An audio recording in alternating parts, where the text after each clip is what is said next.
Hello and welcome to the latest video and podcast from Fantasy Football Scout as we look ahead to double game week 25. My name is Joe and today we'll be looking to see who is due a goal or assist using Fantasy Football Scout's trusty goals and assists imminent tables. As usual, I'm joined by Fantasy Football Scout's deputy editor Tom Freeman. Welcome, Tom. How are you? Yeah, I'm okay, thanks, Joe. Yeah, wasn't a great weekend as a Villa fan. Played pretty well against United, but lost. Then we've had the Kamara injury news yesterday as well. So, yeah, not great. FPL was good, got 81 points, so pretty happy with that. And just quickly before we start, it's half term here. So I've got two children in the house making pancakes. So apologies to everybody if you hear anything in the background. Right, yeah. Well, as regular viewers will know, I've got two dogs here that are here pretty much all the time. And I now have one teenager as well. So hopefully the noise won't distract us there. But I think we've got directional mics. So even though we might hear them, other people might not. Welcome those joining us in the live chat. If you could just let us know you can see and hear us fine, and then we can proceed. Welcome to Yun, FPL Copycat, Kaya, Abd, Jason, and many more who are joining us quite early on. Thanks so much for joining us.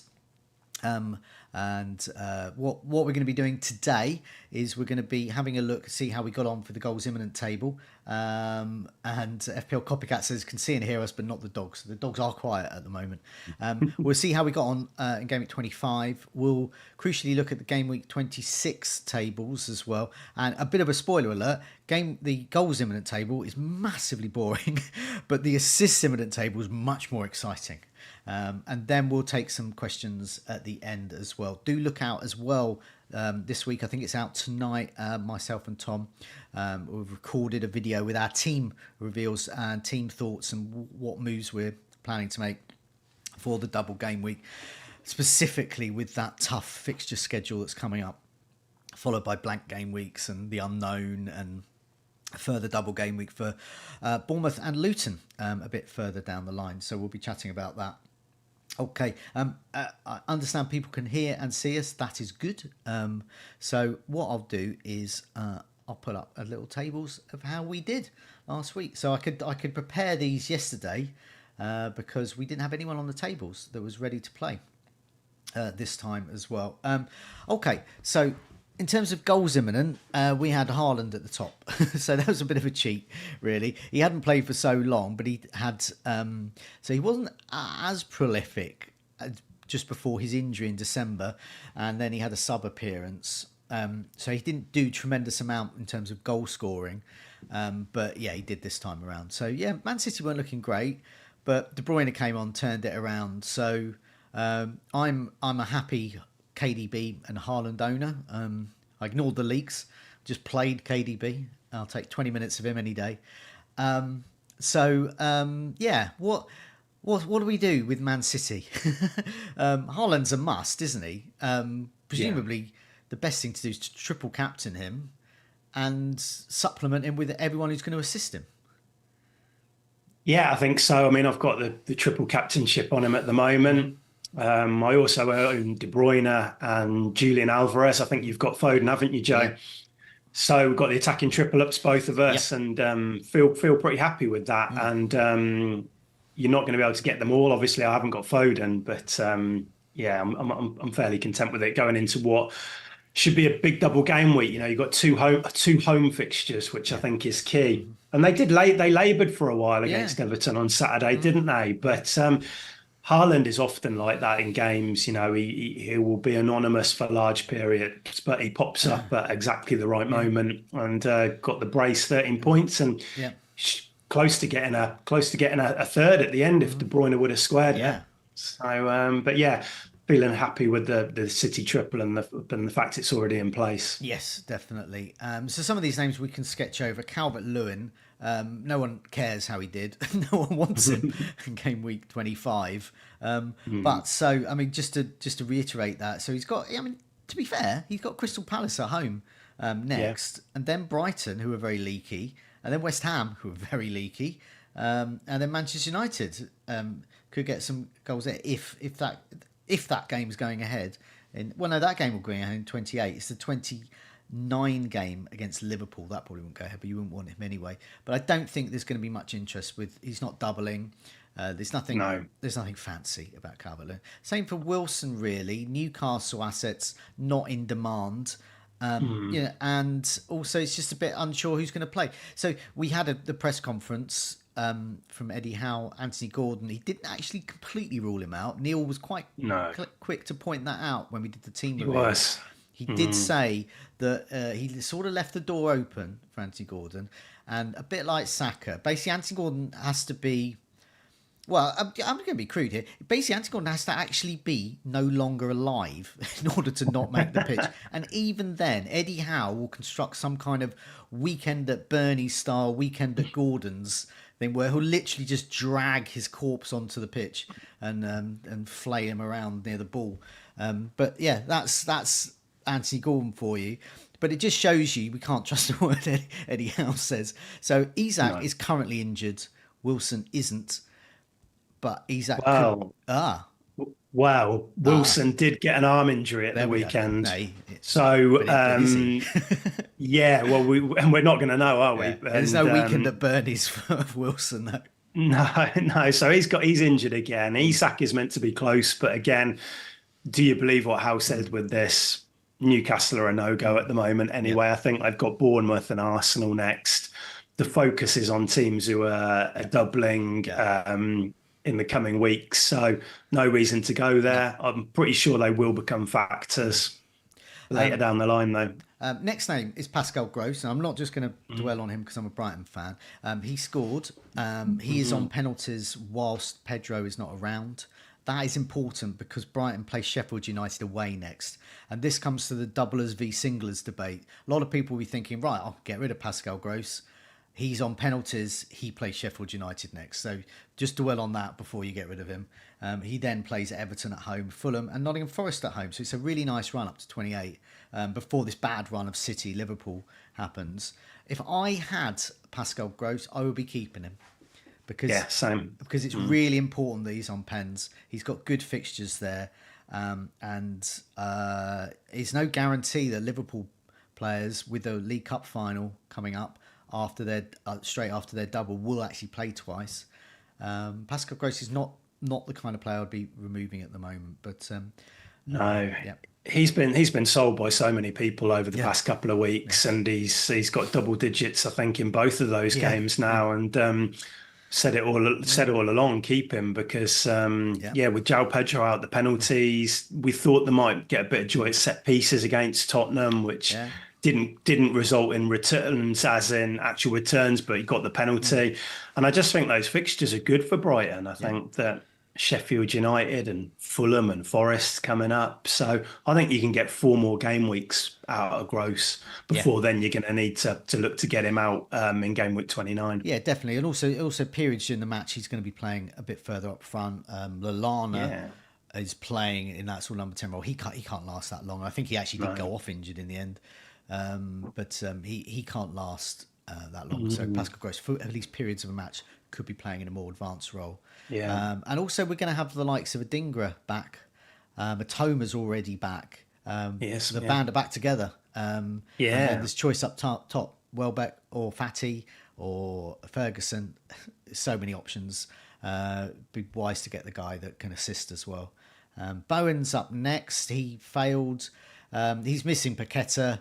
I mean, when I saw when I was listening to the match with West Ham Arsenal match, it just sounded like a really bad period that West Ham just simply couldn't recover from when the goals were just kept flying in, and that they couldn't deal with the set piece. Arsenal's quite amazing set piece threat at the moment with their defenders.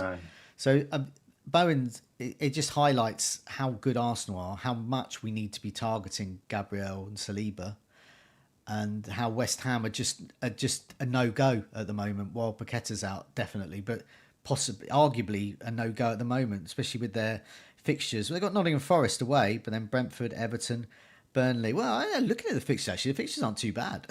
I was going to say, I mean, he's blanked for 5 games in a row, so patience is probably not there for his owners anymore.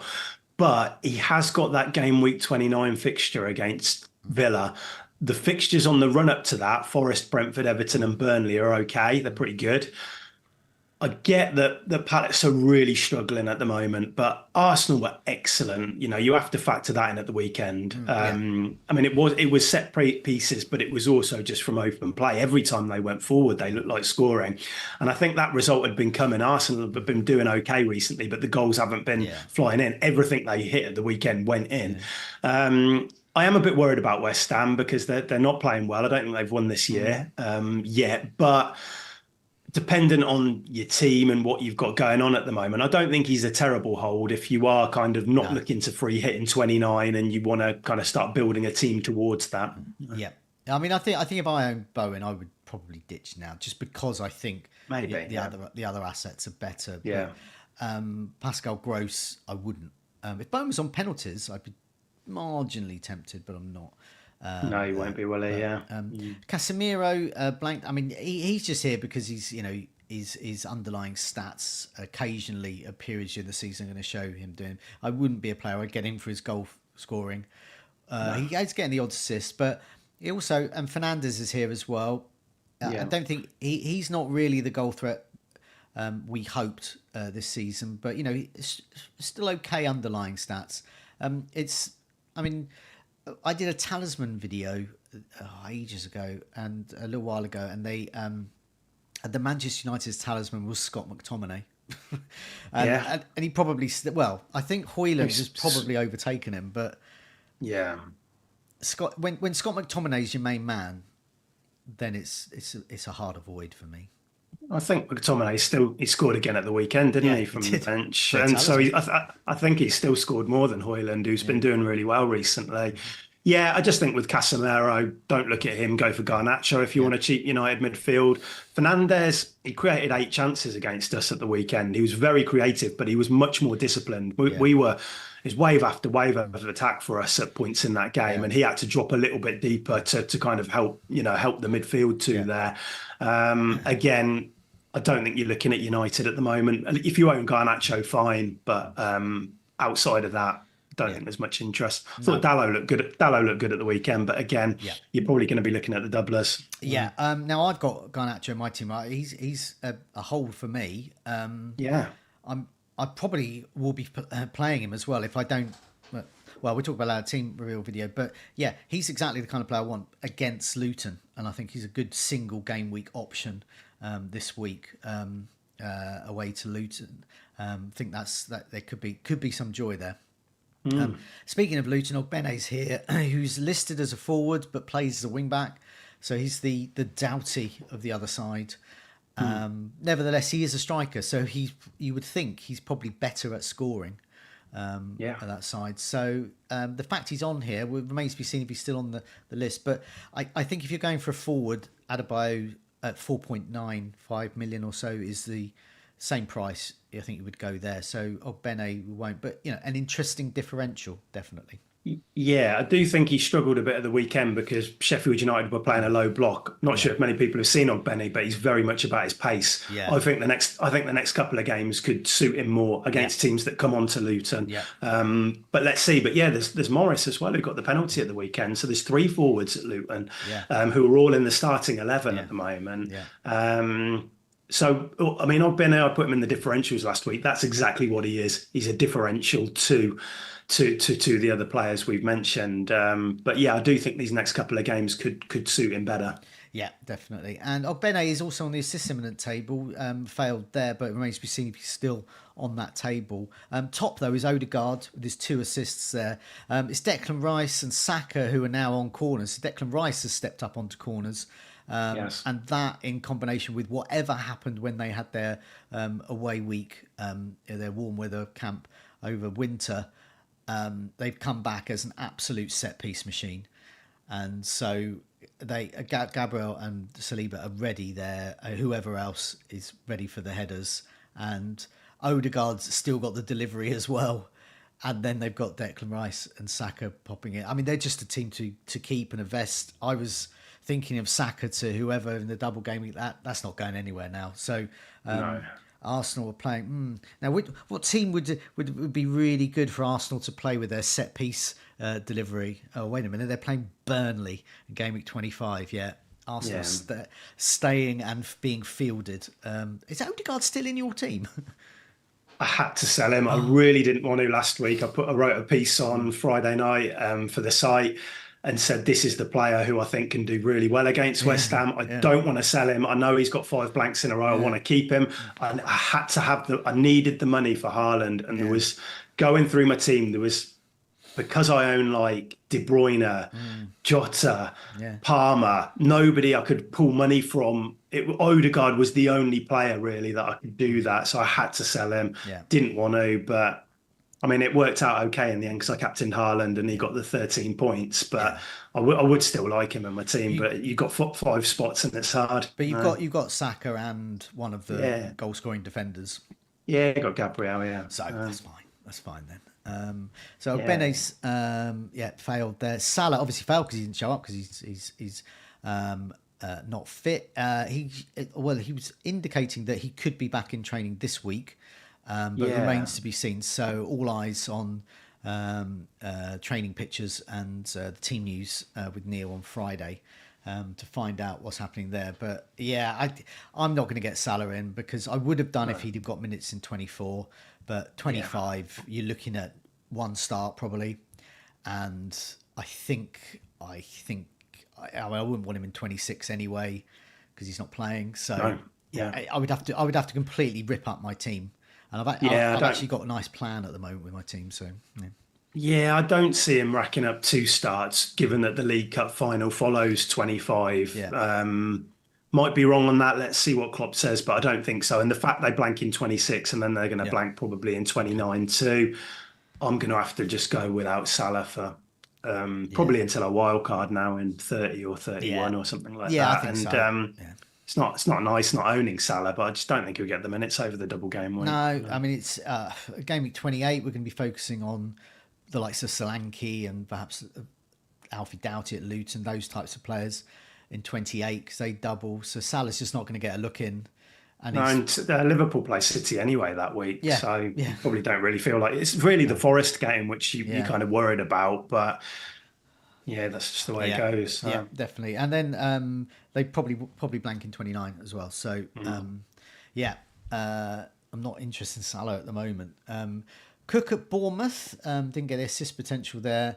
The Bournemouth players that people have never heard of or have heard of but never thought they'd get in their team, they're going to start getting traction amongst content creators. Watch out for these mentions. Tavernier, Cook, Cliver, Senesi. We're going to be mentioning those names a lot, but it's interesting that Cook is on this list as well. But I mean, you and I both got rid of Solanke.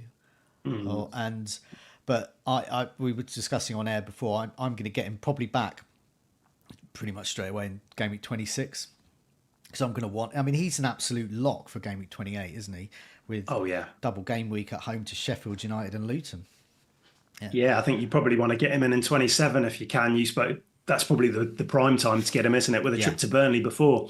But 26 is fine because you're obviously going to, I can see why you're doing it, Joe, because you need to sell Darwin and you need somebody who plays and it makes sense to do it then. But for everybody else, 27 is the ideal time. The only other players I want in 26 to get in aren't playing because they got a blank. Spurs and players like them, teams like that who you want to invest in, they're not playing, are they? And because I'll have no bench, there's no one's going to have a bench. I might as well get 2 points from Solanke rather than none from Darwin. Well, you never know. It's at home, isn't it? So that's it. You never know. You never know. On penalties. So Ward-Prowse is next. So similar with Bowen with West Ham. I mean, these are good fixtures, and he's on set pieces. So I don't think. I mean, he's on penalties, isn't he? Who's usually on penalty? West Ham. Well, it was an avoid for the season. It was Ben Rama, but of course he left in the January. He left in the January transfer window. Ward-Prowse has stepped up and scored. Okay. So there's a chance, I suppose, once Paqueta comes back in, that he could take one. He's taken them before for them, but I think it will be Ward-Prowse. And I think once they get Paqueta back, that could be the turning point for West Ham. So I think they're actually going to, I think in the coming weeks, West Ham, once they get him back, I think FPL managers will start looking to West Ham because they do play in 29. They have good fixtures leading up to that. So while now we're like, no, stay clear, that will change very quickly, I think, in a couple of weeks. So. Yeah. Next name on this is Alexander-Arnold. Got an assist. He was in, I don't know if he ended with any bonus, but he was on for 2 bonus. From pretty much most of the match, and he went off at half time, which shows how good he is with bonus points. I mean, I couldn't get to him, so I got Van Dijk in, and it's looking like a better move should Van Dijk play both those games, because it doesn't look like Alexander-Arnold is fit enough to play both of those games at the moment. It would be a surprise, I think, because he came off at half time. He said he was fine. He wanted to carry on, but Klopp didn't think so. I think it's a previous issue that he's had, which they're being wary of. Now, Conor Bradley has missed the last couple of games on compassionate leave because his father passed away, but you probably expect him to be coming back next weekend. I can see him starting one of those games. He's back with Liverpool at the moment. Yeah. So he's back with the team training. So, I would think... He's going to start one of them, isn't he? No. Yeah, so there's Liverpool games, Brentford away, Luton at home. It's hard to say which one, but I would say it's possible it's even the Luton game, because Alexander would be needed for the League Cup final. Yeah, but if then Alexander-Arnold is ruled out for a period, which could happen, then Bradley, you might get 2 starts out of him in the double. That's true. Joe Gomez is another option at right back.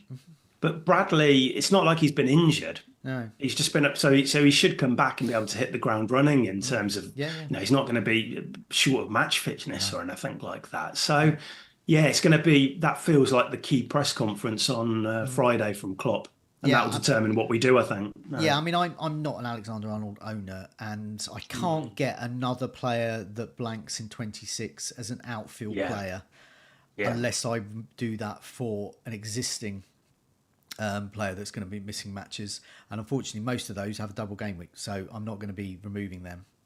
But for other people who've got Alexander-Arnold down to Bradley and use that money somewhere else, that's a very tempting move. Yeah, I might look at that. I think Konate being back as well is a bit interesting, but again, will he start both of those games in the double? Yeah. And I'm not sure Kanza could play. So there's a lot to kind of unpack with Liverpool at the moment, and we'll have to just see what happens at the end of the week. So.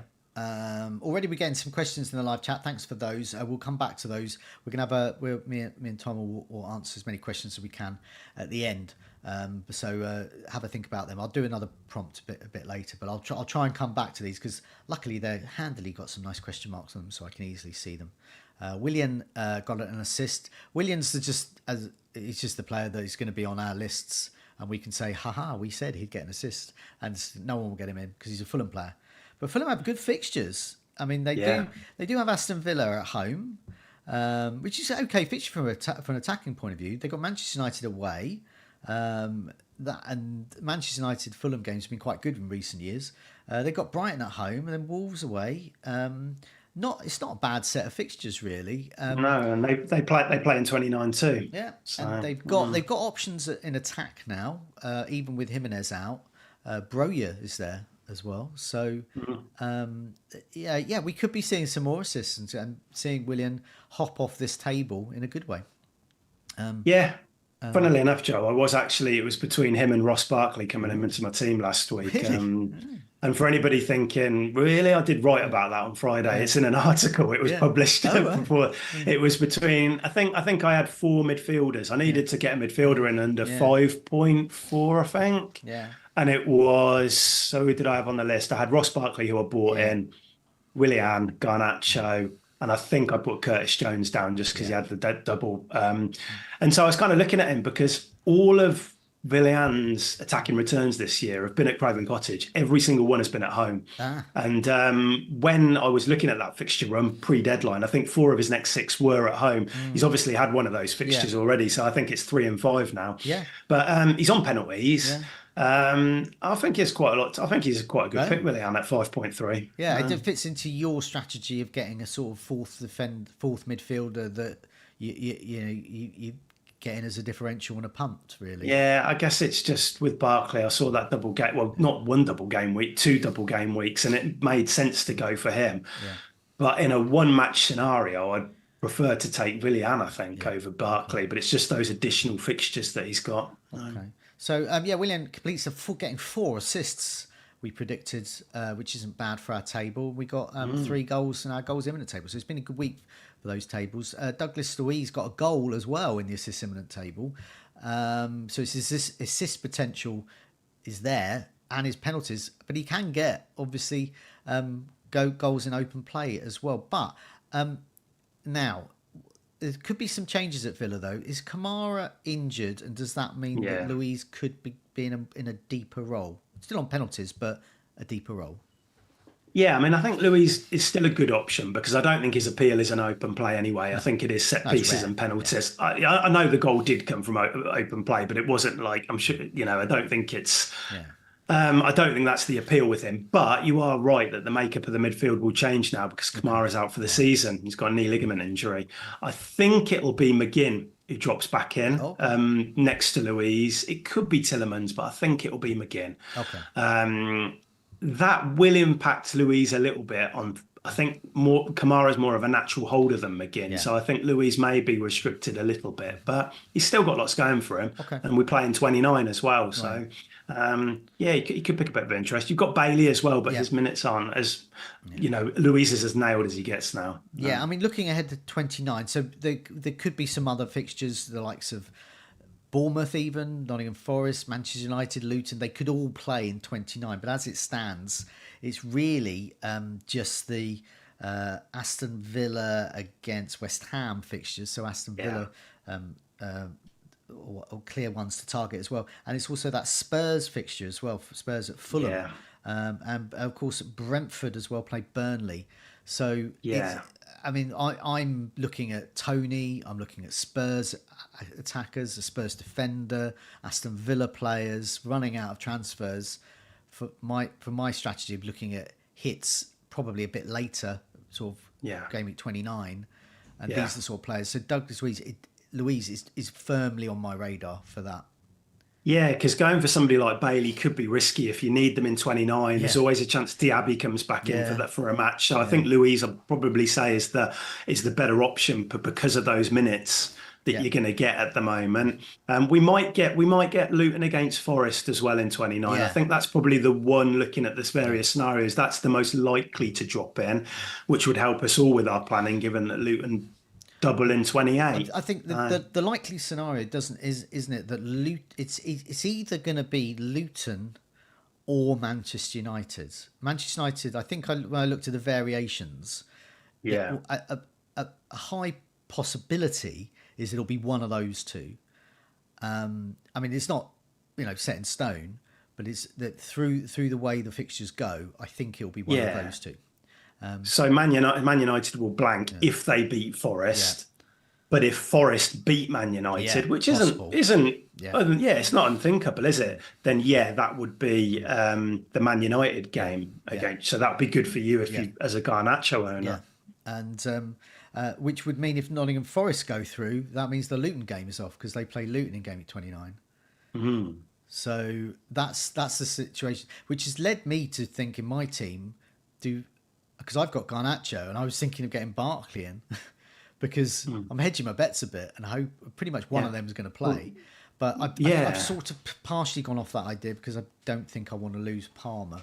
But I know Barkley's in your team, and we'll talk about our team reveals in a bit, but on a separate video. But it just shows that the amount of options we've got in that price range. You've got Douglas Luiz, you've got Garnacho, you've got Barkley, you've got a whole, I mean, as midfielders, and that's not even including the forwards like Adebayo, who's really cheap as well. Yeah, and you've got some West Ham midfielders who are probably, and if you're looking at 29, you've got Kudusu, who's not quite as expensive as Bowen, you've got Ward-Prowse. So there is options. I know we're really limited that week on the 3-4 games on probably, but there's still players that you can pick from there, and if as long as you can wild card out of it after, you're not stuck with these players. That's fine, I think. So I've got Eze there. He's injured at the moment, so I'm going to sketch over him. Kulusevski, I'm going to sketch over as well. Because there's just, I mean, Son's back now, so you've got Son, Richarlison, even Brennan Johnson as a sub will do. Even Werner is getting the odd return. So Kulusevski's just sort of fallen down the pecking order then. I'll come back to him in 29 though, I think.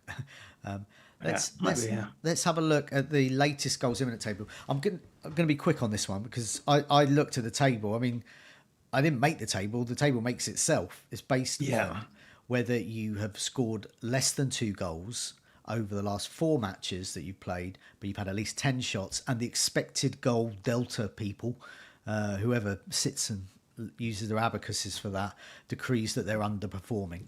And the list was massively boring, and I didn't want to get any of them.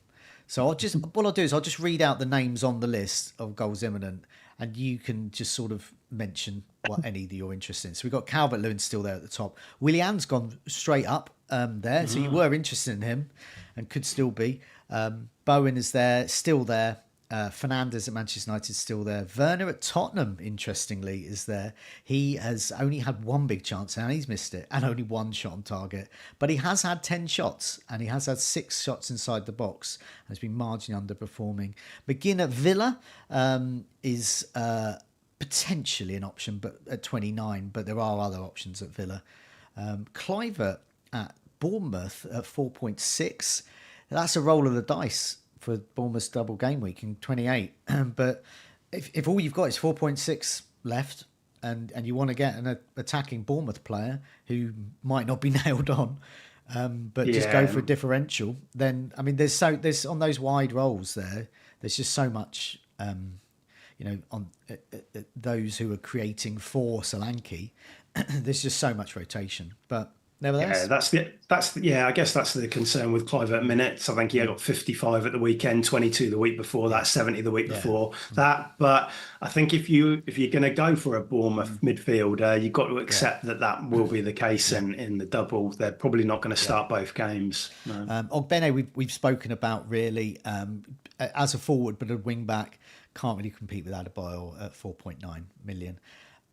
But Pereira is there as well. So interesting that we've got another creative Fulham player there. His stats aren't great though, just 9 shots, 2 of those on target. Been marginally underperforming though. But yeah, a name to mention, especially as you said, Fulham were on your radar last week, and they still are. For their, they've got some good home games coming up. But I'm going to put the assist imminent table up now because this is much more. When I pressed the button on this one, this was much more exciting. So you can see I flagged up loads of players on this one. So there's a lot of very, very good players. Some returning from injury, some who are just simply they've just been having loads of chances but have failed to achieve a goal involvement from them. But top is Doku at Manchester City. Once again, he played at Everton. Once again, I think it was Neil posted a sort of a match summary of that particular period of the first half. I think it was, and it just summed up Manchester City v Everton and Everton's gameplay there. It was Doku chance, each one. Doku chance blocked, Doku chance intercepted, Doku, and it was just like that for about 20 minutes solid. Yeah. Nevertheless, he's not going to come up against the Sean Dyche side every week. So he plays Chelsea and Brentford. I would say their defences are more brittle than a Sean Dyche defence. So I think he's 6.5 million. I still think he's a reasonable differential bet for the double game week. I think you're going to get at least 1 start and significant minutes in the other, possibly 2 starts. Yeah, he's the outlet for them, isn't he? They're always going down that left side and just saying, Doku, dribble at that full back. Don't worry about if you lose it, just keep doing it. And I would happily get him in a double. Feel much more confident about getting him in a double than a single, because I think you're right. I think you'll get 1 start and then you might get 10 minutes, 15 minutes off the bench in the other one. And there will be a game in the forthcoming weeks where he explodes, I'm sure, because we've seen it before, haven't we? If you're playing in that City, I mean, he could have hauled at the weekend. He was close to Yeah. a lot of moves coming What off was or just getting in behind that fullback. No. what was that match early in the season? We got 20 points, Oh, something like that, yeah, 4 assists 20. and a goal or something. Yeah, he went absolutely mad, didn't he? And And he's yeah, got that in him. yeah. When I So, see Doku at the top of this table, then well, any when I see any Man City player at the top of this table, like with Haaland at the top of goals imminent last week, that's yeah. get them in.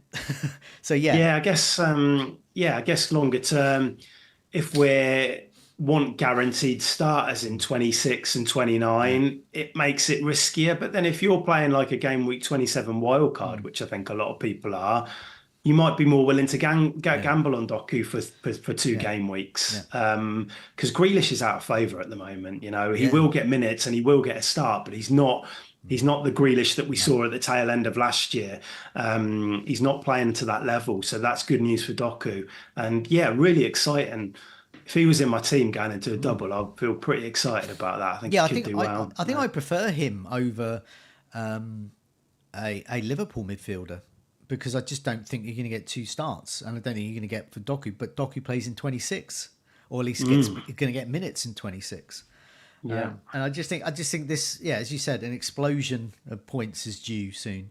11 chances created, last 4 matches, and no goals, no assists. That says to me assists due. Garnacho's next on this, 4.9 million. I'll probably be playing him this week away Yeah. to Luton. Quite happy with that. 9 chances created. Like him, I've never seen him. I benched his 16 points. So that's the sort of damage he can do on your bench or if you don't own him. But yeah, I think he's just a really handy player for price as well. Great first sub, but great. You can just play. You can put. I mean, I'm happy to play him most weeks. I mean, when Yeah. you've got like Haaland and De Bruyne in your team as well, you're not going to play bench them over Garnacho. But yeah, he's a really good player, and he could have a fixture in 29. And of Might course, do, he yeah. plays in 26 at home to Fulham, which is a great fixture. Yeah, and he got chances. I know he blanked at the weekend, but he had, I think, 2 openings against us when he cut inside Yeah. and probably should have done a little bit better. I think that's fair to say from them. But yeah, 4.9 million. Yeah. I've been critical of him in the past, I think, Garnacho, but you forget he's a really young player. United's attack is looking better. Hoyland's starting to score, which is good. Rashford's starting games and looks Yeah. a bit more involved. So I just don't. Yeah, he feels like a bit of a no-brainer pick, Garnacho. I'm not saying everybody has to get him. I haven't got him, but it's just you can't really criticise a 4.9 million player starting every week in that United attack. So Salah we've mentioned already. Just a reminder that he's back. Well, no, sorry. Just a reminder he could be back. Stay tuned for that. We'll know more with training pictures, etc. He could be available during the double game week. 11 chances created his last 4 matches he's played. Just 1 successful cross, but he has had an assist. 3 goals, but he's on this table because it's just that 1 assist. But underlines his potential there. But it's going to be tricky for a lot of teams to get in, especially those who don't perhaps have Haaland or De Bruyne and some of these players. And I think they're going to probably take precedence. But nevertheless, Salah's not a player to ignore. Tavernier next. Now, Tavernier's interesting. Whenever he's appeared on these tables, he often pops off. And he can be quite a good link-up with Solanke. He has been benched now and again. Or it may have just been even the 1 match, but I've seen him not in the starting 11. yeah, But 7 chances created, 14 corners, 5 successful crosses, and he's been underperforming his expected assist delta stats by at least an assist, or really nearly an assist. I mean, I think I do not rule. I can see him in my team in 29, 28 yeah, when they double. Yeah, yeah. I think he's probably the best midfielder to go for. We mentioned Kluivert earlier, yeah, but I think Tavernier is a little bit more Tavernier, however you pronounce it. I think that he is.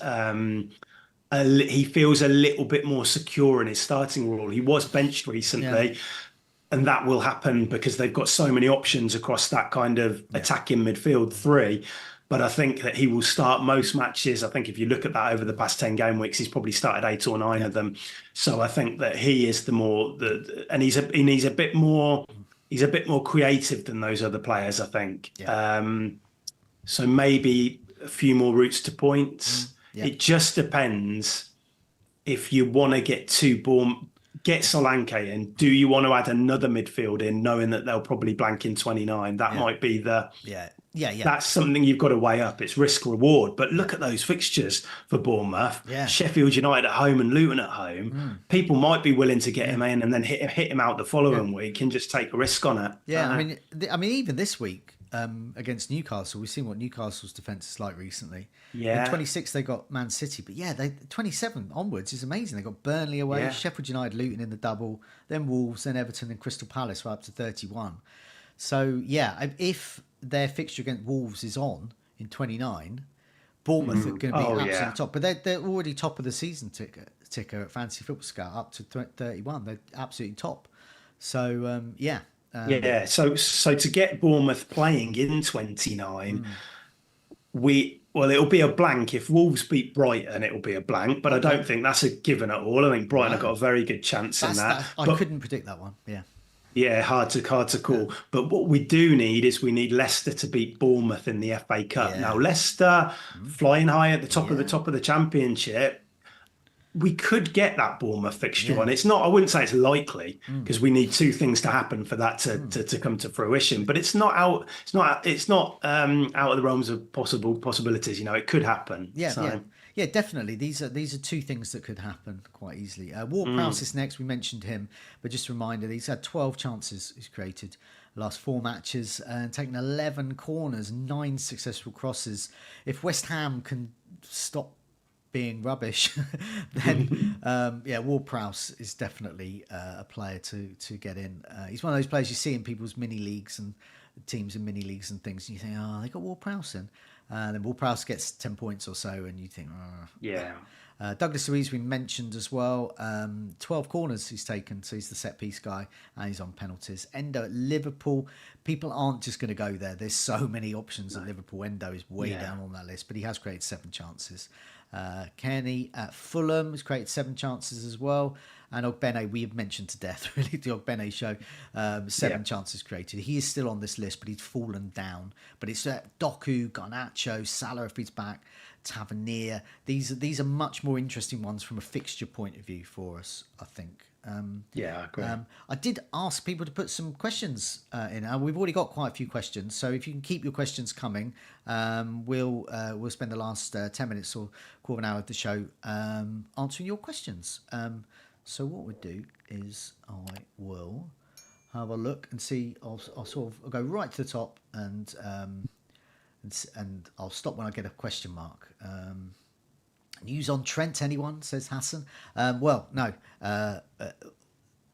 Stay tuned for team news on Friday for that one.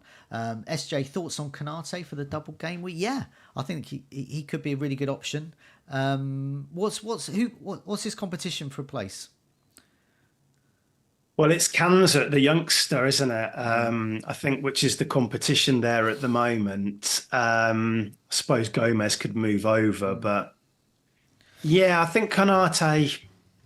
Speak to some Liverpool fans and see where it lies. Yeah. I think you'll be okay with it. But he's going to probably play in the League Cup final. So then does he start the 2 games before that? I'm not totally sure on that one. I think I quite like it, but I'd want to do a bit of research into that, because if you get him in, knowing you've got to be sure he's going to play those 2 games in the double, because in 26 he blanks and then he plays Forest and Man City. And so you're not going to get... If he's only playing 1, I don't think you're going to get much out of him, but he could be a good pick. Yeah. I saw a question. Bono Cooley says, can't wait for my lucky charmer Dingra to come off my team's bench. So he was on my bench for a while, but I did get rid of him. But Dingra, I think Dingra's... Well, he might even play in the next fixture, but it seems unlikely since he just won the AFCON. But I remember I went to the Brighton-Liverpool game last season when McAllister came back from the World Cup, and that was quite some time after the World Cup, and he sort of paraded around, but he wasn't playing. So I think there'll be a similar sort of here's our returning hero kind of parade around the ground. I think he'll be back for the next match after that. But yeah, could be back very soon. I mean, I cannot believe this as a Brighton fan, having a World Cup winner in your squad and having an AFCON winner in your squad. It's just absolutely defies logic. But I'm excited. I'm excited to see Brighton once they get obviously Matoma's back, get Adingra back. Get the band back together. I think they're going to be. I mean, they have got Europe coming up, which get the same for my team, Villa. That's a bit of a worry, but I think it's going to be exciting. What's just a quick one, Joe? Estupiñán, he should play Sheffield, shouldn't he? But after that, it's a little bit more up in the air, perhaps. I mean, I was thinking, well, I'll get rid of him, but then the news came in about Hinchwood, who has been a real mainstay on the right. In that, so without the wingers, they've been able to play the sort of more wing back role, but now Veltman's back as well. So Lamptey and Estupiñán can play in those sort of wider roles. Estupiñán can also play in a sort of left of a three centre backs, so he's quite versatile there. He wasn't great at the weekend. And so I would say at the moment, Veltman and Lamptey could have those points because they won't need to play wing backs if you've got the likes of Adingra coming back and Matoma. But Estupiñán does link up well with Matoma usually. Yeah, and I think Lamptey, I was a bit unsure because I didn't see the game, but he did come off at the weekend. Some people said it was just kind of fatigue. Other people said he might have picked up a knock. You never know with Lamptey, do you? You never know, yeah. So I need him, Estupiñán, and I want him for that fixture. But Veltman, he's probably gonna play a part in the back four, isn't he? Right back. He's very, very reliable. So yeah, there's question marks. I'm not. I mean, I didn't play him last week. I'm not playing him this week. I hope he plays in 26. That's when I need him. And we won't know until it's really difficult to predict. I mean, I'm part of the team on social media that tries to predict lineups, and even with, and I think we all got it wrong again this week. It's hard. I think we all got the goalkeeper wrong, and I think Lallana. I think I might put Lallana in. I might have done. It's so hard to predict there, but I did say it was going to be Lamptey and Estupiñán that time around. I'm not sure that next time. Yeah, I think Brighton fans have got one of the hardest jobs in that. I mean, I do the Villa one each week, and even the Villa one has been quite tricky recently. Yes. And until you do, it's very easy to criticise people doing predicted lineups. But I got a small insight into Neil's job when he was off a couple of months ago, and I had to compile the predicted lineups for all 20 clubs. And there is a hell of a lot of work that goes into it, and it is it's a difficult job, especially with somebody like Brighton, where De Zerbi loves to rotate and catch us off guard, doesn't he? It's a nightmare.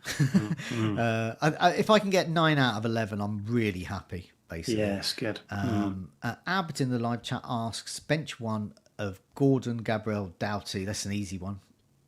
Bench Gordon. I know he's at home to Bournemouth, but Gabriel, set pieces away to Burnley. There's no way I'm benching that. Alfie Doughty's got a double game week. He got a record-breaking 9 chances, which is more than any player's had in a single match, isn't it? Key passes, 9 key passes, wasn't it? Or chances created or whatever. 9 chances, 9 chances created. The last match came away with nothing. So people would have looked at that. New owners would have gone, what's all the fuss about? Well, he broke records and still didn't get anything. And somehow didn't get bonus from that as well. He belted his teammate. Abd, out of those 3, I just, Gordon has to be benched because the other 2, the upside is too great. Yeah, it's a tough one, that one. You've got to play Doughty, who's got a double game week. I know the fixtures are tough, but the United game could be good for them at home. So then it comes down to Gabriel and Gordon. Now, Gordon, he could be playing up front in that one if Wilson isn't ready, if Isak isn't ready. But Gabriel, knowing how good Arsenal's defence at the moment, the set-piece threat, I think I'd play him too as well. Yeah. There's no way I wouldn't. There. FPL Copy says, hello from Singapore. Hello, I've been to Singapore many years ago. It's an amazing city. Very clean.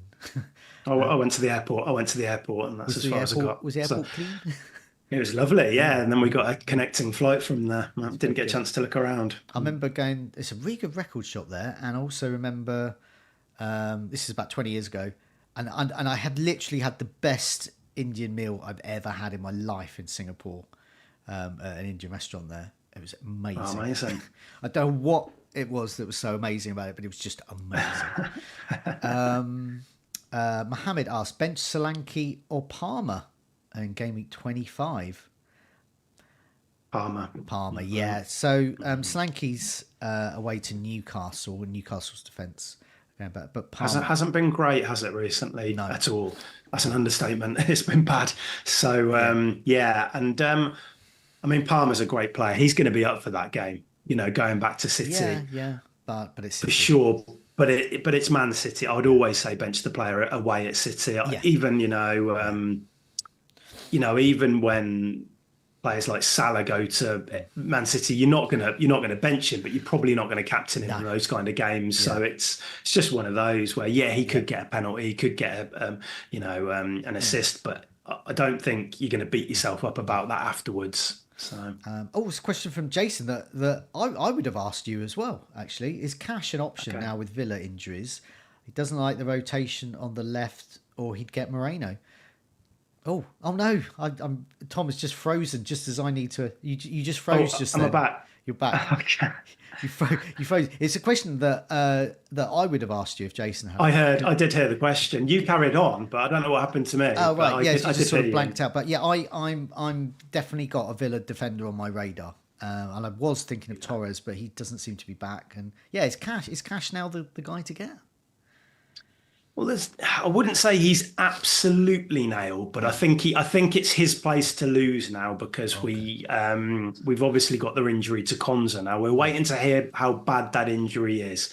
If Konza's just going to be out for 2 or 3 more weeks, Cash is a short-term punt, because as soon as Konza comes back, we can switch him to right back, play that kind of 3 centre-back thing where the left back pushes up. If he's going to be out, and there have been rumours that it's going to be a more long-term injury, then Cash becomes more nailed after that. So let's get clarity on that injury first and then go from there. Cash didn't have a great game against Chelsea in the FA Cup. He did okay versus United, I thought.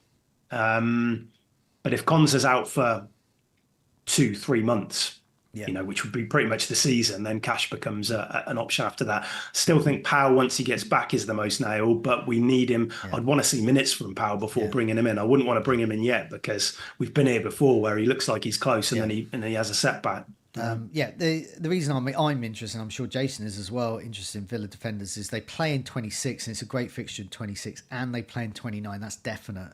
And 29 is away to West Ham, which is still... Carlos should play most games, but I wouldn't touch. But I wouldn't touch any of the left backs, because Luka Dean's back. Alex Moreno is obviously a great option, but there might be a rotation. Carlos should, I think, if Konza comes back, he isn't guaranteed to play every game, but I think he should play most games, even when Konza's back. Marco asked, how about triple captain Solanke in 28 to be different? As soon as I see that phrase, to be different, I think, why? And to be different sake, just because you see lots of people on social media do triple captain Haaland in 25, and just to be different from that for the sake of it, I would always go against that. Be different for a reason. That would be good. Solanke's going to be heavily owned in game week 28. Haaland is already heavily owned for 25. So even with the triple captaincy, you're not going to get it's not really that much of a differential. He's going to be heavily owned, heavily captained. He's going to be well over 100%. 170% owned could be. Triple captaincy could get you more. But if you want to be different, triple captain a really low owned player that people haven't got. that's being proper different. But I think Haaland, you're going against Haaland in 25 with 2 home games. And I don't think there's a tremendous threat of rotation through Europe around that time as well. I think the games are quite spaced out. Yeah, because they're still building up his fitness, aren't they? So he needs minutes. He doesn't need to be rested at the moment. He's just had 2 months off, relaxing. So he wants to play. Yeah, I'm finding it hard to look past him. I did have a look at the Bournemouth one.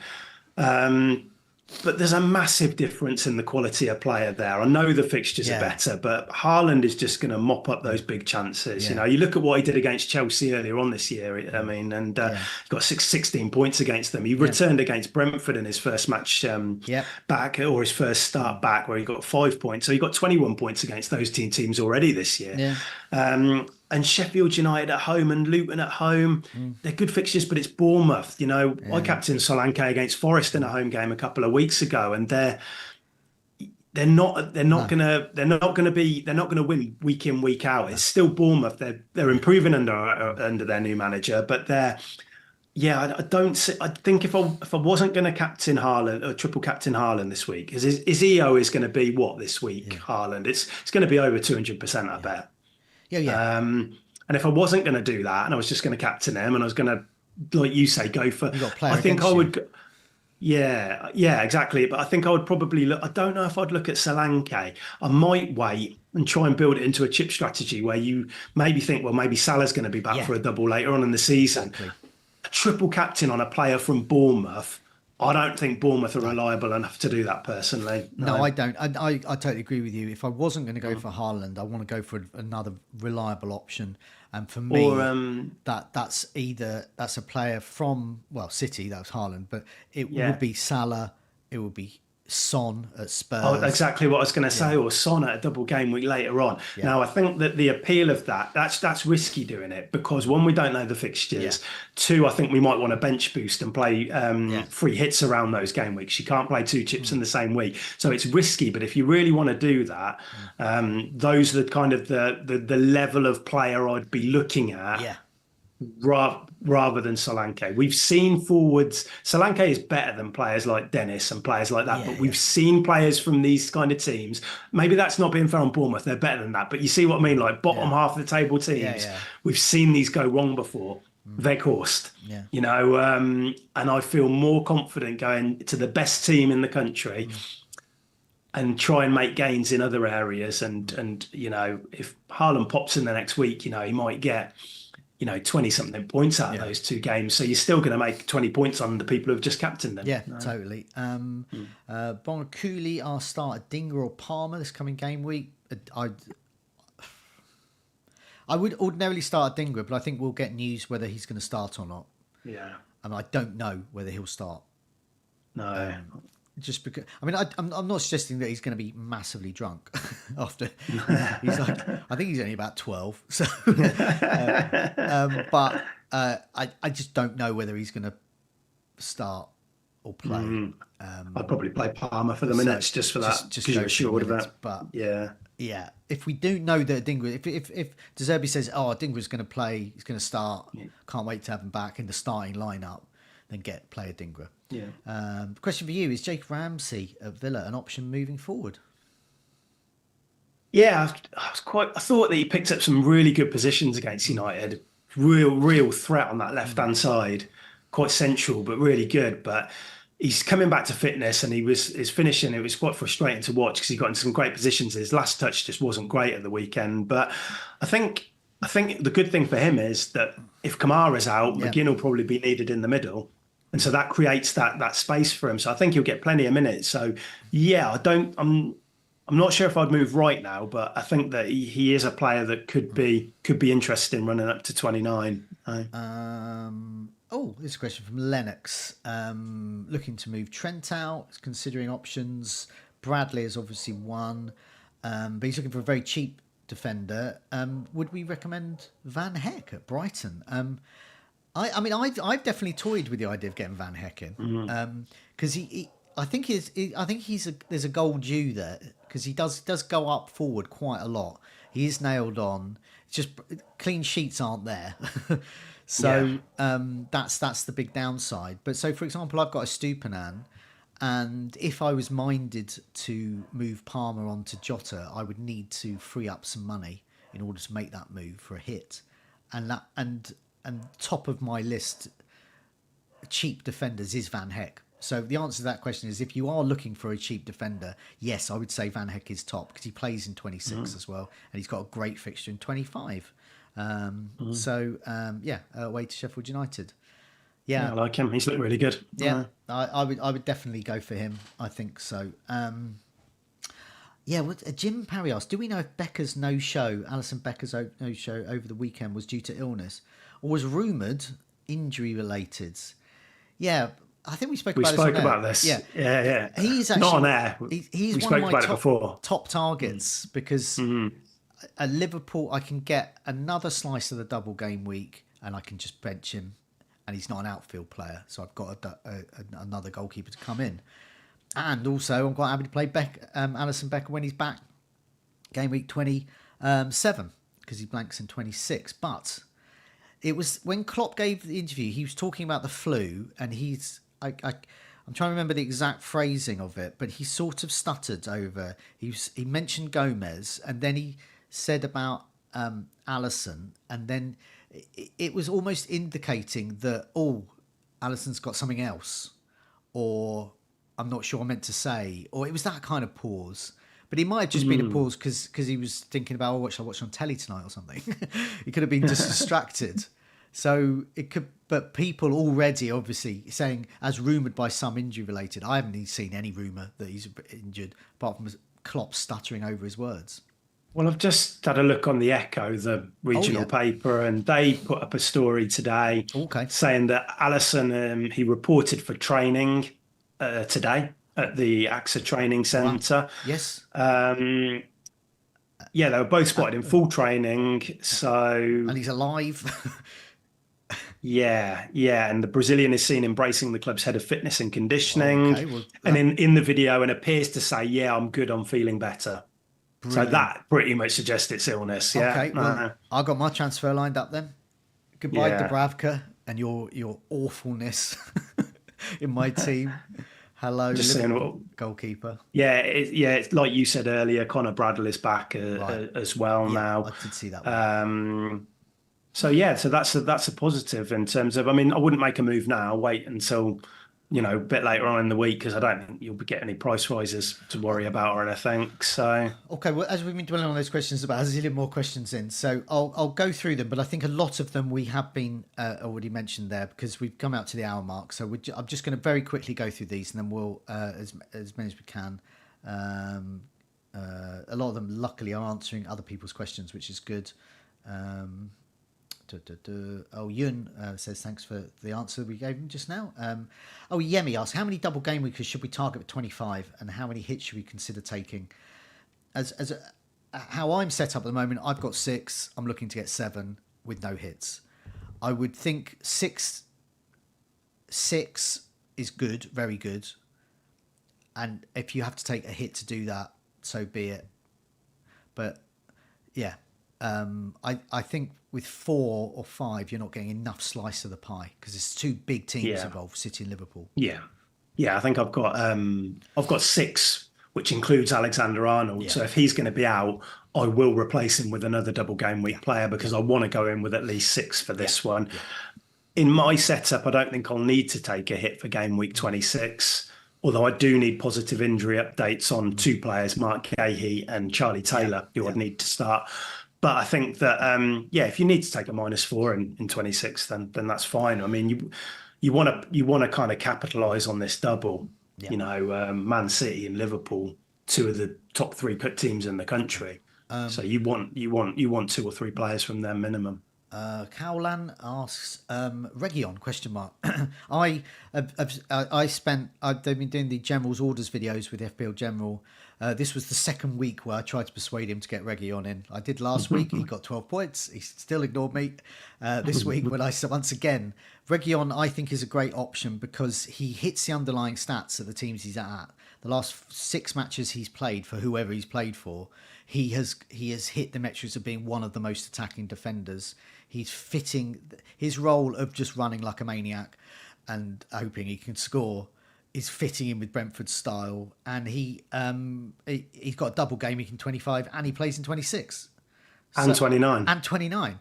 I literally, I never thought I'd say this. I literally can't see anything wrong with Region. No, like you immediately look at the fixtures, and Brentford probably aren't going to keep many clean sheets, but The good thing is with tough fixtures is Brentford play a wing-back Yeah. system. They don't play four. They Yeah. go. So Reguilon is going to be up and down. He's on set pieces. He costs 4.4 million, Yeah. doesn't he? I think. So I think for somebody who can step in 26, who can play, they've got Burnley in 29, so that's a good fixture to play in. And so I think that that's absolutely fine move. Don't expect many clean sheets. But people own Porro and you don't get any clean sheets. So, you might get an assist here and there with him. That's why I sold Porro last week. And I think if you've got Porro, a Porro to Reguilon, I would just do that. Yeah. I don't see any problem with that. Even though Porro replaced Reguilon-ish, sort of, in the Spurs lineup. Colm says apologies about Solanke, because he did say that Solanke would probably score against Fulham. Because Fulham are susceptible to the likes of Solanke. I did listen to that, but I also did ultimately not listen to it because I got rid of Solanke for Darwin. But he got the assist, didn't I? But I was nervous. He did get the assist. I'm still slightly up on that deal. And Colm did say that he did look dangerous during that match, and indeed, so I was a bit worried. He had 5 shots, I think, but it's always risky when you sell a player before Fulham. I've seen some people considering selling Watkins this week, and of course he goes to Fulham at the weekend. You never feel comfortable because I think strikers get chances against Fulham. Oscar says bench Porro or Palmer. Porro as Wolves at home, and Palmer has City away. I'd probably bench Palmer at home. Yeah, I think I would as well. Would you just because Wolves might have Cunha out? We don't know what's happening with Hwang. Porro is still taking corners there, so at Spurs. This is an interesting one. FPL developer, would you play Gordon or Watkins this week? Watkins has Fulham away.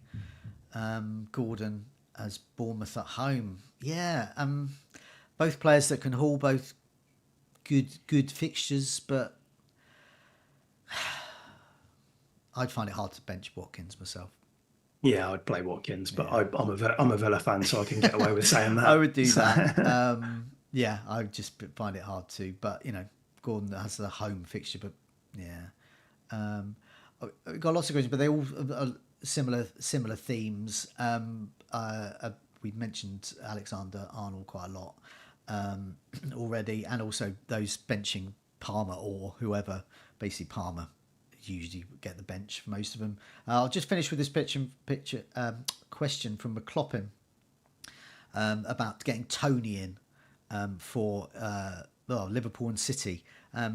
If I was seriously deliberating getting Tony in, it was just money in the end. I didn't quite have enough money to get Tony in, so I got Darwin in, who's at that time was 0.6 cheaper. But I probably would have got Tony in above Darwin. So if you can afford him, I wouldn't bother about the fixtures. I think Liverpool City are fine for Tony, a player of that quality, and he plays in 26 and he plays in 29, and he's Tony. So, yeah, I wouldn't worry about the fixtures.